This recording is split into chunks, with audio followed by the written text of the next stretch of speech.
क्योंकि देखो आज के 35 वर्ष पहले मोबाइल की सृष्टि नहीं थी। आज आप मोबाइल के बिना रह नहीं सकते। समझ रहे ना, कलयुग का फांस देखो कितना बड़ा।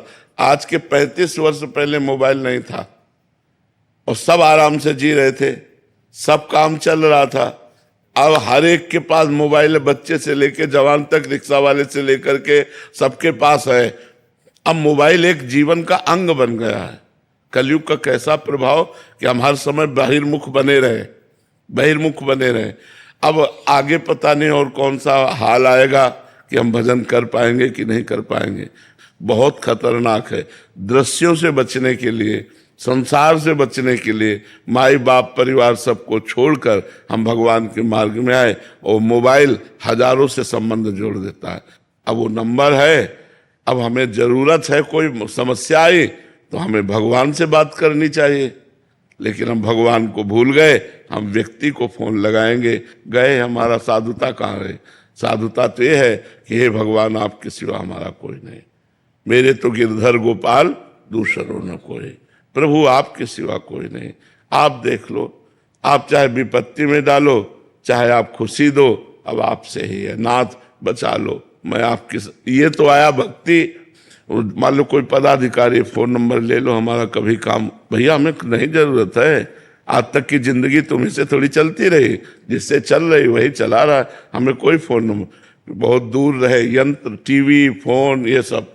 प्रभु जी, फोन ने तो इतना दूर कर दिया कि अब कहीं भी 4 लोग अगर बैठे हो तो वो आपस में अगर परिवार के भी 4 सदस्य बैठे हैं तो वो फोनों में लगे रहते हैं। आपस में बात करने की जो वार्ता वो तो बिल्कुल ही खत्म हो गई। बिल्कुल बिल्कुल बिल्कुल। जड़ भरत जी की जैसी स्थिति हिरण की वजह से हुई, ऐसी फोन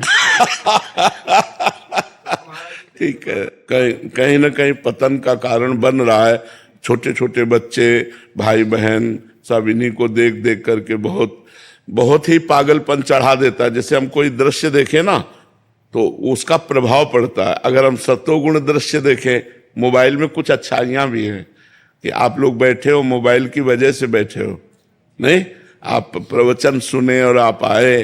किसी संकट में हो तो आप किसी को अपनी परिस्थिति बता सकते हो, फोन के द्वारा बुला सकते हो। मान लो संसारिकता में एक दूसरे के संबंध में बड़ा महत्व रखता है, लेकिन अगर इसका सही प्रयोग किया जाए तो, गलत अगर प्रयोग किया गया तो बहुत हानिकारक है। हर समय इसे नहीं प्रयोग करना चाहिए, इसका स्विच ऑफ भी कर देना चाहिए कि 2, 4, 6 घंटे जब हम भजन साधन पूजन में लगे तो स्विच ऑफ रखा है। 1-1.5 साल का बच्चा है तो माता पिता उसको, वो अपने मस्ती में रहे इसलिए उसको फोन दे देते हैं, और बहुत सारी नई बीमारियों का सृजन हो रहा है महाराज जी, कि उनको इतनी लत लग जाती है कि उनको पता ही नहीं, दुनिया उनकी एक अलग दुनिया बन जाती है फोन से। एक उसी का संरचना करते रहते हैं अपने माइंड में, और फिर बहुत आगे चल के छोटे छोटे बच्चे गलत मार्ग में चले जाते हैं। बिल्कुल छोटे बच्चे बिना मोबाइल को देख, वो एक आंख मोबाइल पे होगी, वो एक ऐसे चल रहा है बस ऐसे करके। हाँ, तो सब चिंतन बिगड़ गया, सब बाहरी चिंतन आ गया, बाहरी चिंतन। इसीलिए कह रहे हैं कि अभी तो भजन का करना थोड़ा सा, पता नहीं आगे और कौन सी सृष्टि हो जाए। भजन देखो माहौल बदलता जा रहा है ना।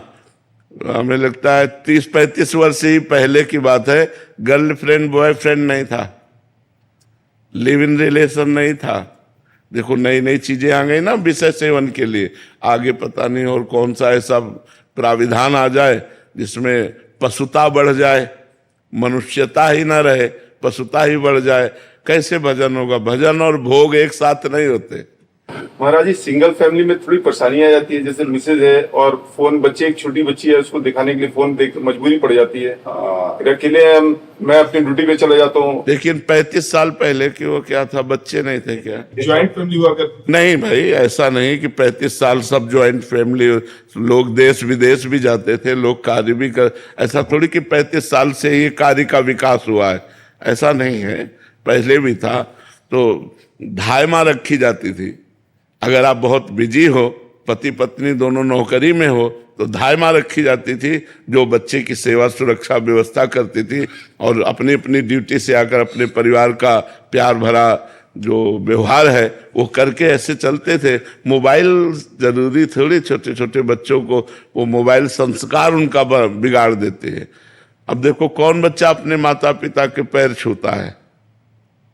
रोज सुबह उठकर धरती के पैर छूना, माता पिता के पैर छूना, भगवान का स्मरण करना, जो संस्कार हमें दिए गए थे बच्चेपन में वो आज भी है।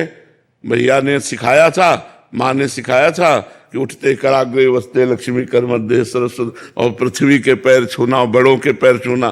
तो अब जैसे सुबह उठते हैं तो ये सब करके भगवान का स्मरण करके बड़े बड़े भक्तों को नमस्कार करते हैं, बड़े जो भक्त याद आते हैं सबको नमस्कार करके, हे भगवान हम आपकी शरण में, आज का दिन आपकी शरणागति से भरपूर जाए, कोई गलती न होने पावे, कोई दोष न होने, और ऐसी दिनचर्या। अब सुबह से मोबाइल में लगे हो, 9 बजे तक सो रहे हो, कोई भजन साधन नहीं, तो पशुता तो आएगी ही आएगी, मनुष्यता थोड़ी आएगी, पशुता ही आएगी। नौजवान बच्चे महाराज जी पूरी रात, अभी बच्चे आते रहते हैं, मिलते रहते हैं, तो महाराज जी 8-8 घंटे लगातार रील्स में निकल जाते हैं, 4-4 5-5 घंटे, और 2-2 से 3-3 4-4 इतना समय बर्बाद हो रहा। अब ये पढ़ पाएंगे? भाई हमें पढ़ने के लिए भी एकाग्रता चाहिए। जैसे एक तपस्वी